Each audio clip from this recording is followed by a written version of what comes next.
Welcome to the Researched RN podcast. I'm your host, Steven Cuzmenco. In this podcast, I discuss new and interesting peer-reviewed research articles from various nursing researchers and other professional publications. In this first episode, we're discussing an article published in the British Journal of Nursing titled Addressing the Current Challenges of Adopting Evidence-Based Practice in Nursing.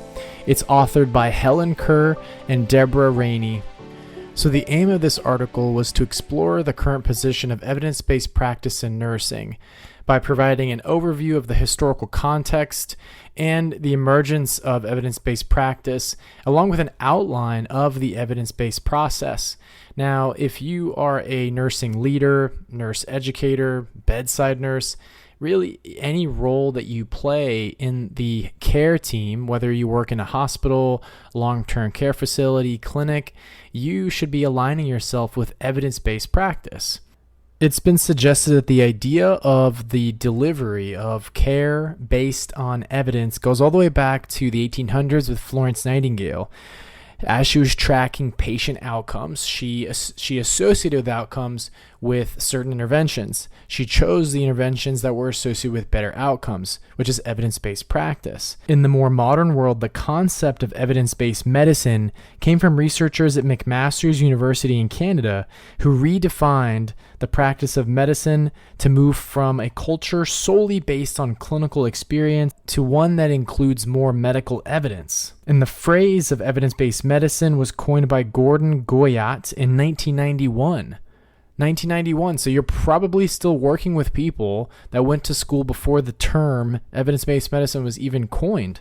And then in 1996, David Sackett distinguished evidence-based medicine as one that combines research evidence with clinical skills, patient values, and patient preferences.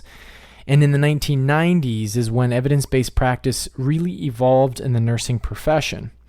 So there's now global consensus that healthcare providers integrate this research evidence into their routine nursing practice, and it's important that we do that as new generations of healthcare professionals enter the profession so that they themselves have evidence-based practice embedded in their own practice. There are multiple positive outcomes associated with evidence-based care, like improvements in healthcare quality, safety, and reduction in care costs. And even though there's been a lot of work over the last 3 decades to integrate this concept into healthcare, there is still evidence to suggest that there's issues in understanding evidence-based practice, and there's maybe an inconsistent approach to implementing evidence-based care in routine practice. Evidence-based practice is a problem-solving approach to clinical decision-making that incorporates a search for the best and latest evidence, clinical expertise and assessment, and patient preferences and values within a context of caring. That definition is from the International Council of Nurses. And more specifically in nursing, the definition of evidence-based nursing is the conscientious, explicit, and judicious use of theory-driven, research-based information in making decisions about care delivery to individuals or groups of patients reflective of individual needs and preferences.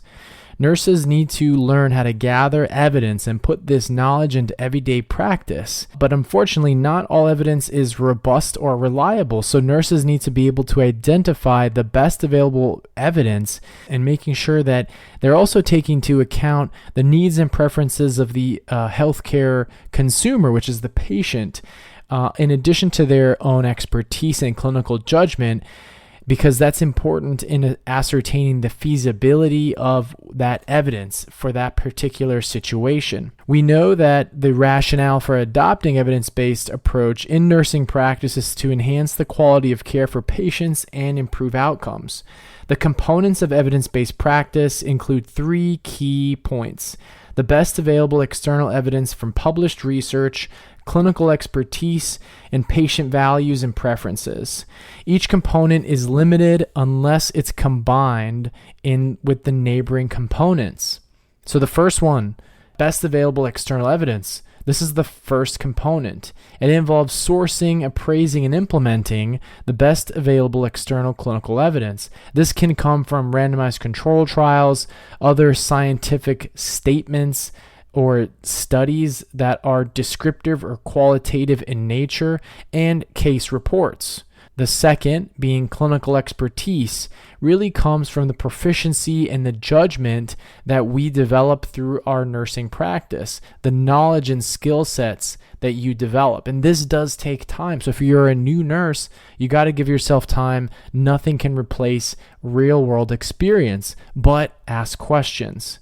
External evidence is good, but it does not replace clinical experience, because you have to use your expertise, your knowledge, and your judgment to determine whether or not the evidence that you're finding is actually applicable to that individual patient scenario. And then the final component of evidence-based practice relates to the patient's values and preferences. And this is important so that the appropriate management is selected for that patient. Because even though it's excellent external evidence, it may not be appropriate or applicable to the individual patient. There are 7 steps in evidence-based practice. Step 0 involves cultivating a spirit of inquiry. Ask questions.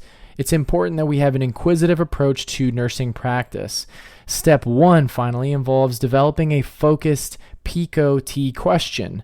So that means population, intervention, the comparator, the outcome, and the time elements, if that's appropriate. So ask a question. Step 2 is to look at the best evidence that you have using keywords and synonyms that you identified in your clinical question, your PICO-T framework. So these sources of evidence can be books, journals, government and policy documents, gray literature, and gray literature is literature not formally published.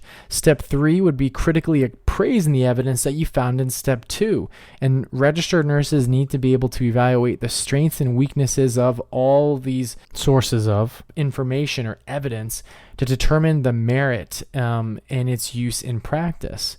Step 4 is integrating the evidence into the situation, and again, using your clinical experience and the patient preferences in making the best clinical decisions. Step 5 involves evaluating the outcome of the intervention that you implemented. That helps you determine the outcome or the impact that it made. And then step 6 involves disseminating the outcome so that others can learn. So you ask a question, you find out what can be done, you do it, what happened, and is that something that we need to be sharing? That's the evidence-based approach. And that all sounds wonderful. Why is this not implemented into everyday practice? What are the challenges that we face? Well, the authors go on to say that it is not the standard of care consistently across the globe, despite having all these published benefits. So organizational factors that are outlined by many authors as a key barrier to the evidence-based practice process include a lack of time for maybe bedside staff to source, appraise, implement, and evaluate evidence. Reported barriers from nurses have been connected to a lack of authority to change care procedures in practice. And so maybe your facility doesn't practice shared governance, where these kinds of changes can come from the bedside. Additional barriers reported by nursing has to do with the culture of their work setting. We have always done it this way. We don't want to change. Do it the way we've taught you. So when questions aren't asked, and even if they are asked, they're met with resistance, this can make it challenging for evidence-based practice to occur. Barriers that have been associated with practitioners or other bedside staff include not having the critiquing skills to assess the quality of evidence, or finding it challenging to interpret research results due to the words that are used and maybe the statistical tests that the research article provides in the results section. And so with a lack of efficient knowledge transfer activities, this is going to continue. So if you are an NPD or a leader, think of ways you can implement these kinds of appraisal skills or ability to interpret research findings. And even within the evidence, there can be conflicting evidence because of the contextual variations in different settings. So this has to do with external validity. In different healthcare settings, we have different subsets of populations, and so certain interventions may not work the same way. They might not be reproducible. And so that's why it's always important that we try to have as many large randomized control trials. But that is a whole separate podcast, and it's very challenging to do those kinds of studies because there is practice variation, there's differences in population, and of course, it cannot go without being mentioned the impact that COVID-19 had on the surge of new evidence being presented, along with an urgency to collate, review, and appraise this information. And so that just highlights how important it is that we do have these skill sets embedded in response to these kinds of challenges, because they will happen again. It's just the nature of healthcare to constantly evolve. And so now that we've talked about the barriers, and we know that it's important that we move towards an evidence-based practice model, what are the recommendations? How can we achieve this? Unfortunately, frontline nurses may not have protected time that actually give them the opportunity to source and implement current best available external evidence. And that is a novel approach. So if your facility can consider that, understanding that it may cause a stretch in, hospital services and patient care, that's something you can consider. But nurses really do need to be able to engage individually in sourcing, appraising, implementing best evidence. This may mean doing some things, after your shift or at home, leisure reading of journals, any initiatives that increase nurses' knowledge and capacity in evidence-based practice. This can be hospital-based as well. Hospitals can have research departments or practice departments that lead webinars or seminars that are focused on addressing common barriers to EBP and how to apply EBP in nursing. Other viable options could include modules of study and having access to time to search online databases and attend annual conferences that are either in person or virtual. Healthcare facilities should have clinical educators that encourage frontline nurses to engage with research through initiatives such as journal clubs. It's a very easy way to implement evidence-based knowledge transfer activities at your facility.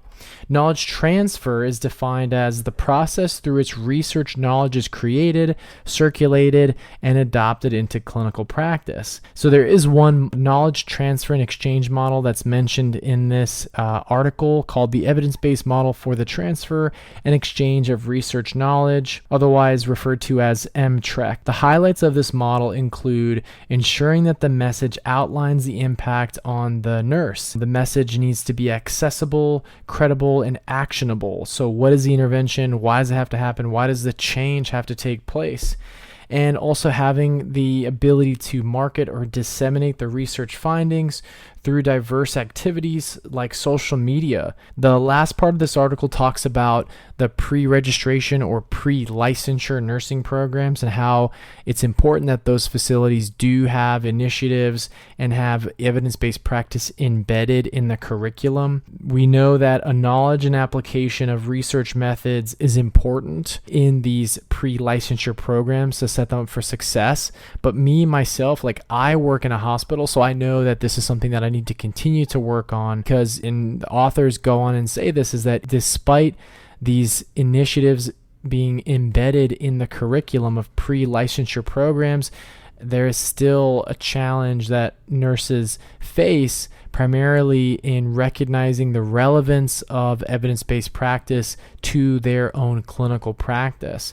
So it is not something that we can rely on in the pre-licensure program. This is something that, whether you're in a hospital or clinic or long-term care facility, if you're accepting new graduates or you're an experienced nurse, we have to continuously be improving and implementing evidence-based practice into routine care. So in conclusion, evidence-based practice is global. It impacts everyone. It involves best practice, clinical effectiveness, and quality of care. Even though you might have heard this a lot, it's still relatively new in the literature. It's only been around for 30 or so years. So we are constantly moving towards achieving evidence-based practice, and it's going to take a long time to fully implement this. The challenge is to adopt innovative strategies that support bedside nurses in implementing evidence-based practice in both academic and practice settings. Nurses are evolving to become more autonomous in decision making